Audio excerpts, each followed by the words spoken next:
Құрметті менің әріптестерім, сіздерді көктемнің алғашқы мерекесімен шын жүректен құттықтаймын. Және де осы 2 жұлдыз ән байқауын ұйымдастырудағы мақсатты айтып өтейін. Бұл жерде 10 жұп қатысады. Мұғалімдерімізді білесіздер ғой өздеріңіз, 8 қырлы, 1 сырлы. Бұл жерде мұғалімдерді жаңа қырынан таныту сіздерге.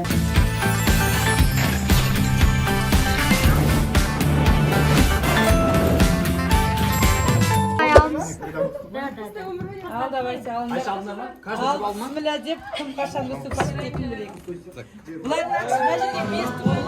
Осылайша жеребе бойынша жұптар анықталып, өздерінің дайындықтарын да бастап кетті. Ал енді сол жобаға қатысатын жұптармен танысып болыңыздар.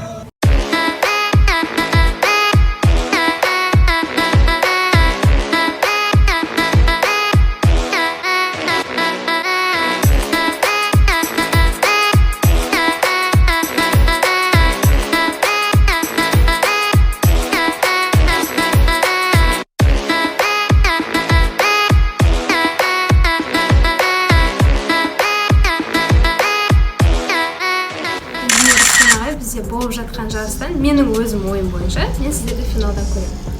Енді сіздің ойыңызша, сіз финалға шығып жатсаңыз, қандай жұппен қарсылас болуды қалайтын едіңіз? Яғни батыр майданда шыңдалады дейді. Қай жұппен сіз өзіңізді финалда көретін едіңіз? Кіммен сізге сайысқа түскен қызығырақ болатын еді?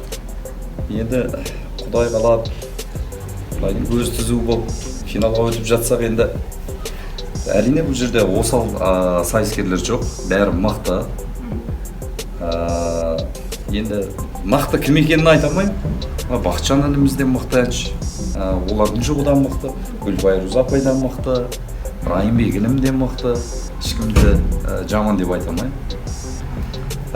Енді бұйыртқан көреміз, көзіміз өтіп жатсақ, алда-жалда амандық болса көреміз. Ән байқауына қатысып жатырған әріптестеріме сәттілік тілеймін, сіздерге жақсы көңіл күй тілеймін.